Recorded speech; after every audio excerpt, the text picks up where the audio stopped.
Continuing on with Charlotte's Web, Chapter 18 coming up next. Chapter 18, The Cool of the Evening. In the cool of the evening, when shadows darkened the fairgrounds, Templeton crept from the crate and looked around. Wilbur lay asleep in the straw. Charlotte was building a web. Templeton's keen nose detected many fine smells in the air. The rat was hungry and thirsty. He decided to go exploring. Without saying anything to anybody, he started off. "Bring me back a word," Charlotte called after him. "I shall be writing tonight for the last time." The rat mumbled something to himself and disappeared into the shadows. He did not like being treated like a messenger boy. After the heat of the day, the evening came as a welcome relief to all. The Ferris wheel was lighted now. It went round and round in the sky and seemed twice as high as by day. There were lights in the midway, and you could hear the crackle of the gambling machines and the music of the merry-go-round and the voice of the man in the Beano booth calling numbers. The children felt refreshed after their nap. Fern met her friend Harry Fussy, and he invited her to ride with him in the Ferris wheel. He even bought a ticket for her, so it didn't cost her anything.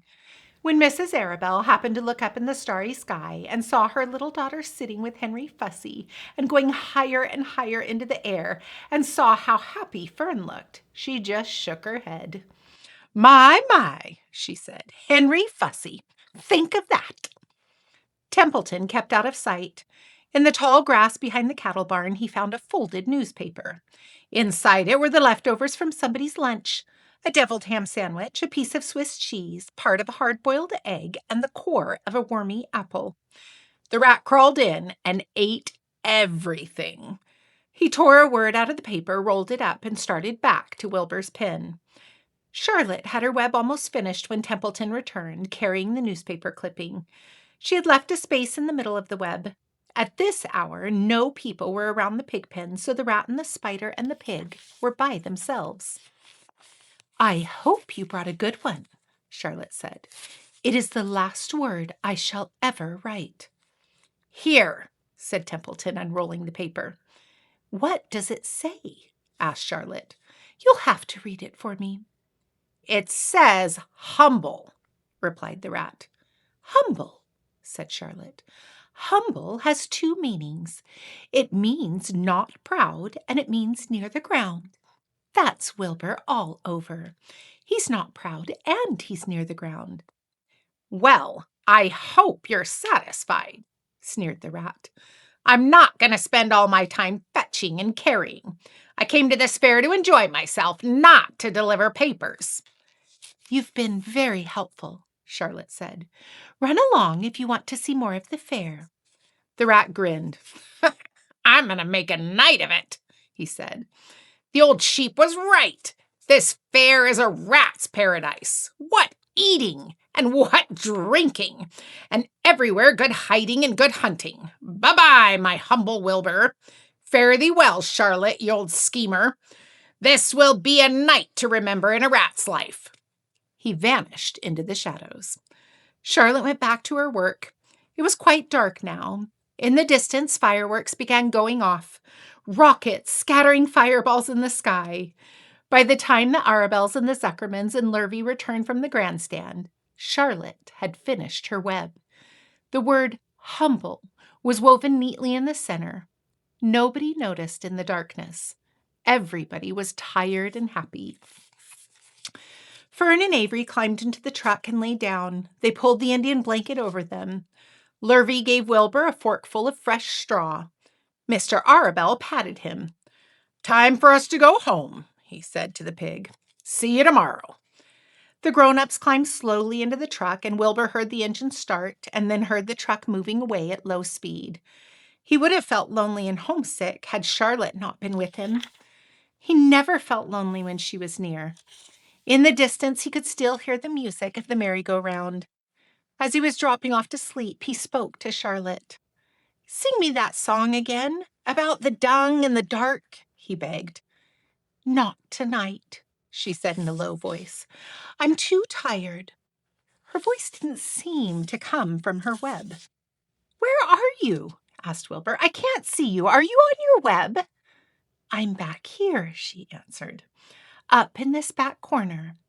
Why aren't you on your web? You almost never leave your web. I've left it tonight. Wilbur closed his eyes. Charlotte, he said after a while, do you really think Zuckerman will let me live and not kill me when the cold weather comes? Do you really think so? Of course, said Charlotte. You are a famous pig, and you are a good pig.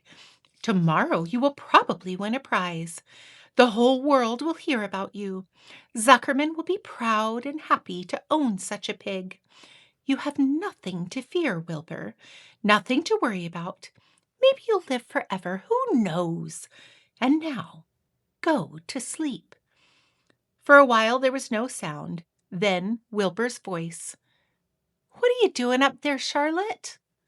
Oh, making something, she said.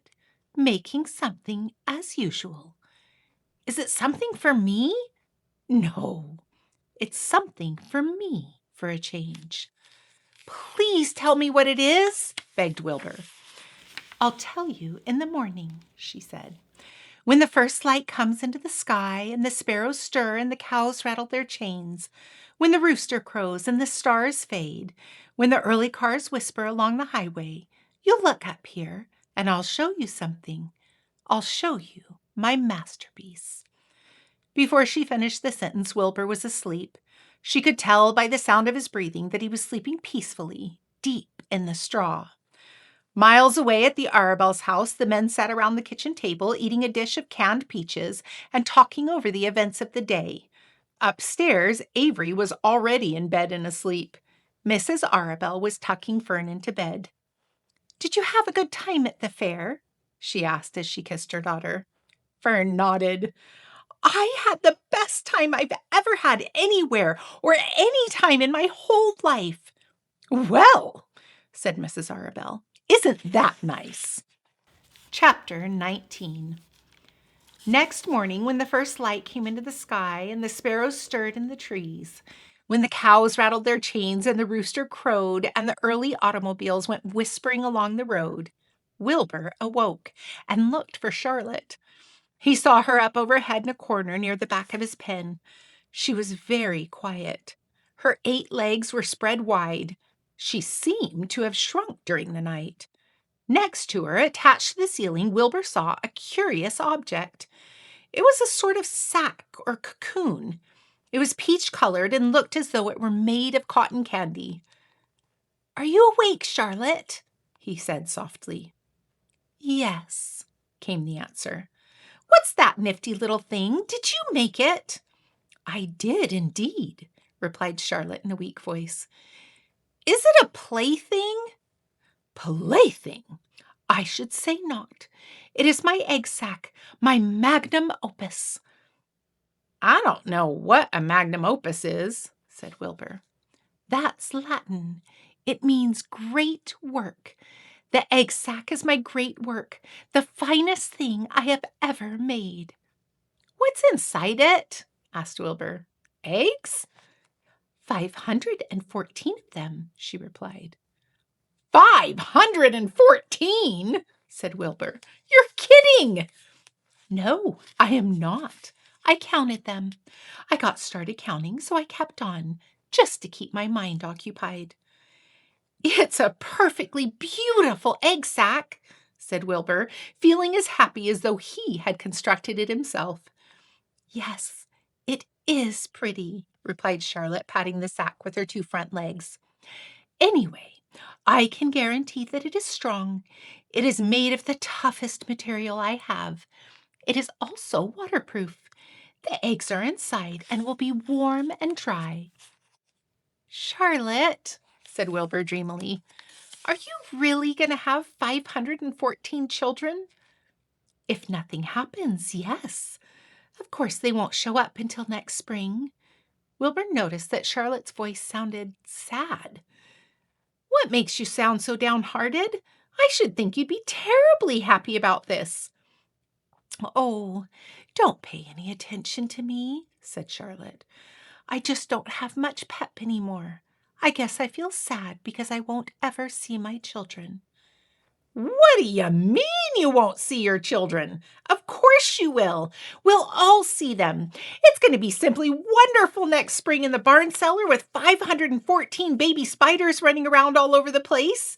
And the geese will have a new set of goslings, and the sheep will have their new lambs." "Maybe," said Charlotte quietly. "However, I have a feeling I'm not going to see the results of last night's efforts. I don't feel good at all. I think I'm languishing, to tell you the truth." Wilbur didn't understand the word languish, and he hated to bother Charlotte by asking her to explain, but he was so worried he felt he had to ask. "What does languishing mean?" "It means I'm slowing up, feeling my age. I'm not young anymore, Wilbur, but I don't want you to worry about me. This is your big day today. Look at my web. Doesn't it show up well with the dew on it?" Charlotte's web had never looked more beautiful than it looked this morning. Each strand held dozens of bright drops of early morning dew. The light from the east struck it and made it all plain and clear. It was a perfect piece of designing and building. In another hour or two, a steady stream of people would pass by, admiring it and reading it and looking at Wilbur and marveling at the miracle. As Wilbur was studying the web, a pair of whiskers and a sharp face appeared. Slowly, Templeton dragged himself across the pen and threw himself in the back corner. "I'm back," he said in a husky voice. "What a night!" The rat was swollen to twice his normal size. His stomach was as big around as a jelly jar. "What a night!" he replied hoarsely. "What feasting and carousing! A real gorge! I must have eaten the remains of 30 lunches. Never have I seen such leavings, and everything well ripened and seasoned with the passage of time and the heat of the day. Oh, it was rich, my friends, rich!" "You ought to be ashamed of yourself," said Charlotte in disgust. "It would serve you right if you had an acute attack of indigestion." "Don't worry about my stomach," snarled Templeton. "It can handle anything. And by the way, I've got some bad news. As I came past that pig next door, the one that calls himself Uncle, I noticed a blue tag on the front of his pen. That means he's won first prize. I guess you're licked, Wilbur. You might as well relax. Nobody is going to hang a medal on you. Furthermore, I wouldn't be surprised if Zuckerman changes his mind about you. Wait till he gets a hankering for some fresh pork and smoked ham and crisp bacon. He'll take the knife to you, my boy." "Be still, Templeton," said Charlotte. "You're too stuffed and bloated to know what you're saying. Don't pay any attention to him, Wilbur." Wilbur tried not to think about what the rat had just said. He decided to change the subject. "Templeton," said Wilbur, "if you weren't so dopey, you would have noticed that Charlotte has made an egg sack. She is going to become a mother. For your information, there are 514 eggs in that peachy little sack." "Is this true?" asked the rat, eyeing the sack suspiciously. "Yes, it's true," sighed Charlotte. "Congratulations," murmured Templeton. "This has been a night." He closed his eyes, pulled some straw up over himself, and dropped into a deep sleep. Wilbur and Charlotte were glad to be rid of him for a while. At 9 o'clock, Mr. Arbell's truck rolled into the fairgrounds and came to a stop at Wilbur's pen. Everybody came out. "Look!" cried Fern. "Look at Charlotte's web! Look what it says!" The grown-ups and the children had joined hands and stood there studying the new sign. "Humble," said Mr. Zuckerman. "Now, isn't that just the word for Wilbur?" Everyone rejoiced to find that the miracle of the web had been repeated. Wilbur gazed up lovingly into their faces. He looked very humble and very grateful. Fern winked at Charlotte. Lurvy soon got busy. He poured a bucket of warm slops into the trough, and while Wilbur ate his breakfast, Lurvy scratched him gently with a smooth stick. "Wait a minute!" cried Avery. "Look at this!" He pointed to the blue tag on Uncle's pen. "This pig has won first prize already!" The Zuckermans and the Arabels stared at the tag. Mrs. Zuckerman began to cry. Nobody said a word. They just stared at the tag. They stared at Uncle, and then they stared at the tag again. Lurvy took out an enormous handkerchief and blew his nose very loud. So loud, in fact, that the noise was heard by the stable boys over at the horse barn. "Can I have some money?" asked Fern. "I want to go on the Midway." "You stay right where you are," said her mother. Tears came to Fern's eyes. "What's everybody crying about?" asked Mr. Zuckerman. "Let's get busy. Edith, bring the buttermilk." Mrs. Zuckerman wiped her eyes with her handkerchief. She went to the truck and came back with a gallon jar of buttermilk. "Bath time," said Zuckerman cheerfully. He and Mrs. Zuckerman and Avery climbed into Wilbur's pen. Avery slowly poured the buttermilk on Wilbur's head and back, and as it trickled down his sides and his cheeks, Mr. and Mrs. Zuckerman rubbed it onto his hair and skin. Passersby stopped to watch. Pretty soon, quite a crowd had gathered. Wilbur grew beautifully white and smooth. The morning sun shone through his pink ears. "He isn't as big as the pig next door," remarked one bystander, "but he's cleaner. That's what I like." "So do I," said another man. "He's humble, too," said a woman reading the sign on the web. Everybody who visited the pig pen had a good word to say about Wilbur. Everyone admired the web. And of course, nobody noticed Charlotte. Suddenly, a voice was heard over the loudspeaker. "Attention, please," it said. "Will Mr. Homer Zuckerman bring his famous pig to the judge's booth in front of the grandstand? A special award will be made there in 20 minutes. Everyone is invited to attend. Crate your pig, please, Mr. Zuckerman, and report to the judge's booth promptly." For a moment after this announcement, the Arabels and the Zuckermans were unable to speak or move. Then Avery picked up a handful of straw and threw it high in the air and gave a loud yell. The straw fluttered down like confetti into Fern's hair. Mr. Zuckerman hugged Mrs. Zuckerman. Mr. Arabel kissed Mrs. Arabel. Avery kissed Wilbur. Lurvy shook hands with everybody. Fern hugged her mother. Avery hugged Fern. Mrs. Arabel hugged Mrs. Zuckerman. Up over the head in the shadows of the ceiling, Charlotte crouched unseen, her front legs encircling her egg sac. Her heart was not beating as strongly as usual, and she felt weary and old, but she was sure at last that she had saved Wilbur's life, and she felt peaceful and contented. "We have no time to lose," shouted Mr. Zuckerman. "Lurvy, help with the crate." "Can I have some money?" asked Fern. "You wait," said Mrs. Arabel. "Can't you see everybody's busy?" "Put that empty buttermilk jar into the truck," commanded Mr. Arabel. Avery grabbed the jar and rushed to the truck. "Does my hair look all right?" asked Miss Zuckerman. "Looks fine," snapped Mr. Zuckerman, as he and Lurvy set the crate down in front of Wilbur. "You didn't even look at my hair," said Mrs. Zuckerman. "You're all right, Edith," said Mrs. Arabel. "Just keep calm." Templeton, asleep in the straw, heard the commotion and awoke. He didn't know exactly what was going on, but when he saw the men shoving Wilbur into the crate, he made up his mind to go along. He watched his chance, and when no one was looking, he crept into the crate and buried himself in the straw at the bottom. "All righty, boys," cried Mr. Zuckerman. "Let's go." He and Mr. Arabel and Lurvy and Avery grabbed the crate and boosted it over the side of the pen and up into the truck. Fern jumped aboard and sat on top of the crate. She still had straw in her hair and looked very pretty and excited. Mr. Arabel started the motor. Everyone climbed in, and off they drove to the judge's booth in front of the grandstand. As they passed the Ferris wheel, Fern gazed up at it and wished she were in the topmost car with Henry Fussy at her side. Chapter 20. The Hour of Triumph. "Special announcement," said the loudspeaker in a pompous voice. "The management of the fair takes great pleasure in presenting Mr. Homer L. Zuckerman and his famous pig. The truck bearing this extraordinary animal is now approaching the infield. Kindly stand back and give the truck room to proceed.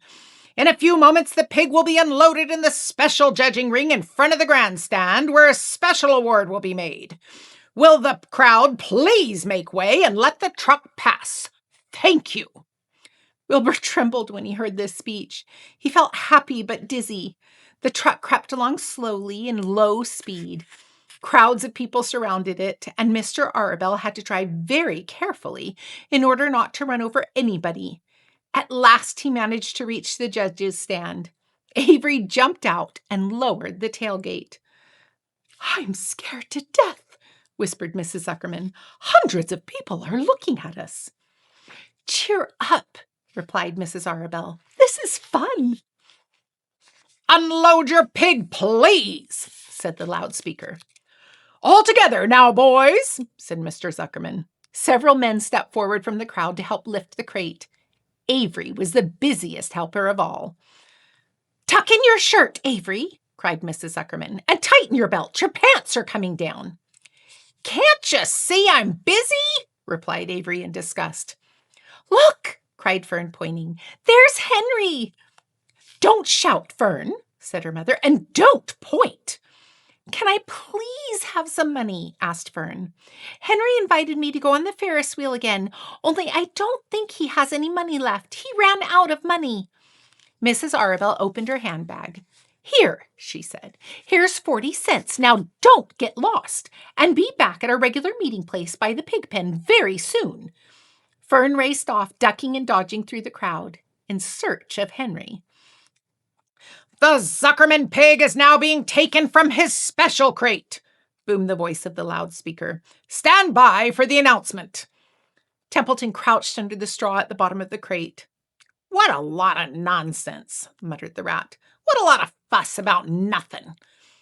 Over in the pig pen, silent and alone, Charlotte rested. Her 2 front legs embraced the egg sack. Charlotte could hear everything that was said on the loudspeaker. The words gave her courage. This was her hour of triumph. As Wilbur came out of the crate, the crowd clapped and cheered. Mr. Zuckerman took off his cap and bowed. Lurvy pulled his big handkerchief from his pocket and wiped the sweat from the back of his neck. Avery knelt in the dirt by Wilbur's side, busily stroking him and showing off. Mrs. Zuckerman and Mrs. Arabelle stood on the running board of the truck. "Ladies and gentlemen," said the loudspeaker, "we now present Mr. Homer L. Zuckerman's distinguished pig. The fame of this unique animal has spread to the far corners of the earth, attracting many valuable tourists to our great state. Many of you will recall the never-to-be-forgotten day last summer when the writing appeared mysteriously on the spider's web in Mr. Zuckerman's barn, calling the attention of all and sundry to the fact that this pig was completely out of the ordinary. This miracle has never been fully explained, although learned men have visited the Zuckerman pig pen to study and observe the phenomenon. In the last analysis, we simply know that we are dealing with supernatural forces here, and we should all feel proud and grateful. In the words of the spider's web, ladies and gentlemen, this is some pig."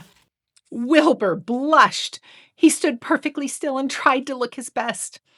"This magnificent animal," continued on the loudspeaker, "is truly terrific. Look at him, ladies and gentlemen. Note the smoothness and the whiteness of his coat. Observe the spotless skin and the healthy pink glow of ears and snout." "It's the buttermilk," whispered Mrs. Arabelle to Mrs. Zuckerman. "Note the general radiance of this animal. Then remember the day when the word radiant appeared clearly on the web. Whence came this mysterious writing? Not from the spider, we can rest assured of that. Spiders are very clever at weaving their webs, but needless to say, spiders cannot write." "Oh, they can't, can they?" murmured Charlotte to herself. "Ladies and gentlemen," continued the loudspeaker, "I must not take any more of your valuable time. On behalf of the governors of the fair, I have the honor of awarding a special prize of $25 to Mr. Zuckerman, together with a handsome bronze medal suitably engraved, in token of our appreciation of the part played by this pig. This radiant, this terrific, this humble pig in attracting so many visitors to our great county fair." Wilbur had been feeling dizzier and dizzier through this long complimentary speech. When he heard the crowd begin to cheer and clap again, he suddenly fainted away. His legs collapsed, His mind went blank, and he fell to the ground, unconscious. "What's wrong?" asked the loudspeaker. "What's going on, Zuckerman? What's the trouble with your pig?" Avery was kneeling by Wilbur's head, stroking him. Mr. Zuckerman was dancing about, fanning him with his cap. "He's all right," cried Mr. Zuckerman. "He gets these spells. He's modest, and he can't stand praise." "Well, we can't give a prize to a dead pig," said the loudspeaker. "It's never been done." "He isn't dead," hollered Zuckerman. "He's fainted. He gets embarrassed easily. Run for some water, Lurvy." Lurvy sprang from the judge's ring and disappeared. Templeton poked his head from the straw. He noticed that the end of Wilbur's tail was within reach. He took Wilbur's tail in his mouth and he bit it just as hard as he could bite. The pain revived Wilbur. In a flash, he was back on his feet. "Ouch!" he screamed. "Hooray!" yelled the crowd. "He's up! The pig's up! Good work, Zuckerman! That's some pig!" Everyone was delighted. Mr. Zuckerman was the most pleased of all. He sighed with relief. Nobody had seen Templeton. The rat had done his work well. And now one of the judges climbed into the ring with the prizes. He handed Mr. Zuckerman 2 $10 bills and a $5 bill. Then he tied the medal around Wilbur's neck. Then he shook hands with Mr. Zuckerman while Wilbur blushed. Avery put out his hand and the judge shook hands with him, too. The crowd cheered. A photographer took Wilbur's picture. A great feeling of happiness swept over the Zuckermans and the Arabels. This was the greatest moment in Mr. Zuckerman's life. It is deeply satisfying to win a prize in front of a lot of people. As Wilbur was being shoved back into the crate, Lurvy came charging through the crowd carrying a pail of water. His eyes looked wild. Without hesitating a second, he dashed the water at Wilbur. In his excitement, he missed his aim, and the water splashed all over Mr. Zuckerman and Avery. They got soaking wet. "For goodness sake!" bellowed Mr. Zuckerman, who was really drenched. "What ails you, Lurvy? Can't you see the pig is all right?" "You asked for water," said Lurvy meekly. "I didn't ask for a shower bath," said Mr. Zuckerman. The crowd roared with laughter. Finally, Mr. Zuckerman had to laugh too. And of course, Avery was tickled to find himself so wet, and he immediately started to act like a clown. He pretended he was taking a shower bath. He made faces and danced around and rubbed imaginary soap under his armpits. Then he dried himself with an imaginary towel. "Avery, stop it!" cried his mother. "Stop showing off." But the crowd loved it. Avery heard nothing but the applause. He liked being a clown in a ring with everybody watching in front of a grandstand. When he discovered that there was still a little water left in the bottom of the pail, he raised the pail high in the air and dumped the water on himself and made faces. The children in the grandstand screamed with appreciation. At last, things calmed down. Wilbur was loaded into the truck. Avery was led from the ring by his mother and placed on the seat of the truck to dry off. The truck, driven by Mr. Arbel, crawled slowly back to the pig pen. Avery's wet trousers made a big wet spot on the seat. The starry sky slowly poured the bottle. Work well. I just burped.